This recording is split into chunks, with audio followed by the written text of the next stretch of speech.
વડોદરા મહાનગરપાલિકાની બજેટ સભા બની ઐતિહાસિક સભા વડોદરાના ઇતિહાસમાં કદાચ પ્રથમ વખત માત્ર 1.5 દિવસમાં બજેટની સભા થઈ હશે પૂર્ણ।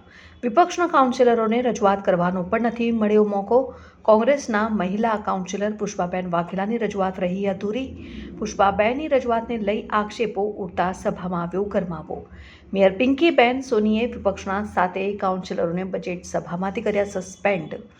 કોંગ્રેસના 7 કાઉન્સિલરો ચંદ્રકાંત શ્રીવાસ્તવ, જહાં ભરવાડ, પુષ્પાબેન વાઘેલા, હરીશ પટેલ, પાલુ સુરવે, અલકાબેન પટેલ અને અમી રાવતને સસ્પેન્ડ કરતા સભામાં બોલાવી સિક્યુરિટી। સમગ્ર મામલે મેયર પિંકીબેન સોનીનું નિવેદન। વારંવાર રજૂઆત છતાં વિપક્ષના કોઈ સભ્યો સાંભળવા તૈયાર ન હતા। પ્રથમ વખત મને 7 સભ્યને સસ્પેન્ડ કરવાની ફરજ પડી। સભાની ગરિમા નહીં જળવાતા આવો કઠોર નિર્ણય લેવો પડ્યો।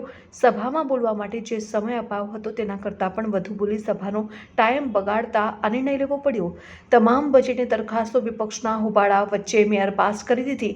વિપક્ષ ફ્લોર પર બેસી જતા અને વારંવાર સભા ખોટકાવવાનો પ્રયાસ કર્યાનો પણ મેયરનો આક્ષેપ।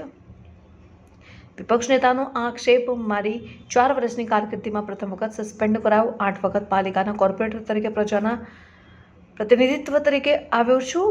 મહત્વપૂર્ણ મુદ્દાની ચર્ચા ટાળવા માટે સત્તાધીશો દ્વારા સસ્પેન્ડનો આશરો લેવો પડ્યો। હવે અમે બજેટની વિગતો નાગરિકો સુધી પહોંચાડીશું।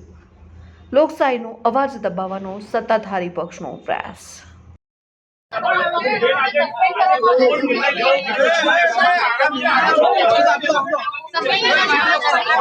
જાણીએ છીએ કે વડોદરા શહેરના વિકાસ માટે વિકાસલક્ષી બજેટ જે વિરાસતથી વારસા સુધી સતત 2 દિવસથી આ વિકાસલક્ષી બજેટ ઉપર વડોદરા શહેરના સયાજીરાવ સભાગૃહ પર જ્યારે આ રીતે બજેટલક્ષી સભા ચાલી રહી હતી અને મારા સાથી પક્ષના એક સભાસદ શ્રી દ્વારા છેલ્લા 2 થી 2.5 કલાકથી રજૂઆત કરવામાં આવી રહી હતી।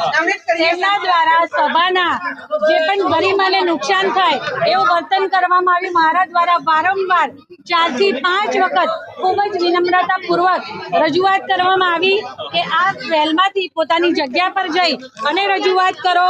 છેલ્લી 5 વર્ષથી આપણે સૌ આ સર સયાજીરાવ સભાગૃહમાં ઉપસ્થિત સૌ કાઉન્સિલરશ્રીઓ અને મીડિયાના મિત્રો દ્વારા સમગ્ર શહેર એનું સાક્ષી પણ બન્યું છે કે આ જ્યારે 6ઠ્ઠી બજેટની સભા હોય ત્યારે દરેક પક્ષના બંને પક્ષના સૌ મારા સાથી સભાસદશ્રીઓ એમાંથી જેને રજૂઆત કરવામાં ઈચ્છા હોય તેમના દ્વારા તેમને પૂરો સમય પણ આપી અને પૂરેપૂરી રજૂઆત કરવામાં આવી છે।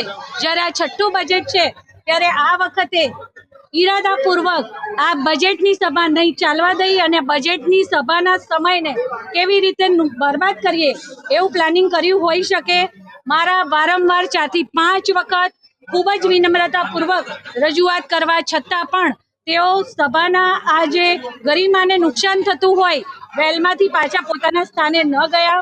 એમના મારા સાથી પક્ષના સૌથી સિનિયર સભાસદશ્રી છે જે છેલ્લા 40 વર્ષથી એટલે કે 8 ટર્મથી એ સભાસદશ્રી તરીકે છે એટલે એમનું તો 40મું બજેટ હશે।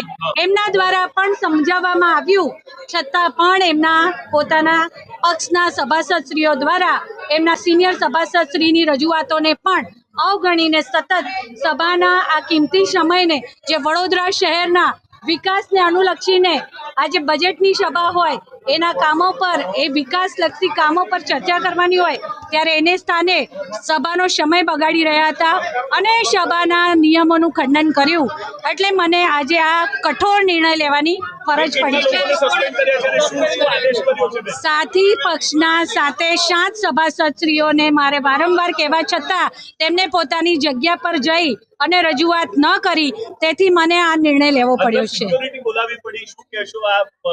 ચોક્કસ જ્યારે પણ કોઈ પણ સભા હોય માત્ર બજેટની નહીં જ્યારે પણ કોઈ પણ સભા હોય ત્યારે સમગ્ર સભા દરમિયાન જે પણ સભાસદશ્રી દ્વારા સભાની ગરિમાને નુકસાન થાય એવું કામ કરવામાં આવે અને ત્યારે અધ્યક્ષ સ્થાનેથી વારંવાર રજૂઆત કરવામાં આવે।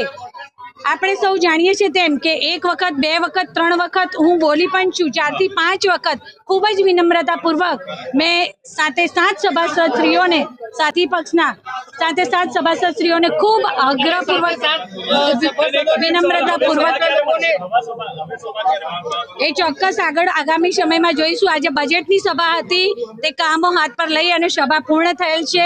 આગામી સમયમાં જે પણ સભા હશે એની જાણ આપ સૌ મીડિયાના મિત્રોને ચોક્કસ કરવામાં આવશે. આજે બજેટની સભા પૂર્ણ કરી છે, કામો હાથ પર લઈ અને આ બજેટની સભા કમ્પ્લીટ કામો લઈ અને પૂર્ણ કરવામાં આવી છે.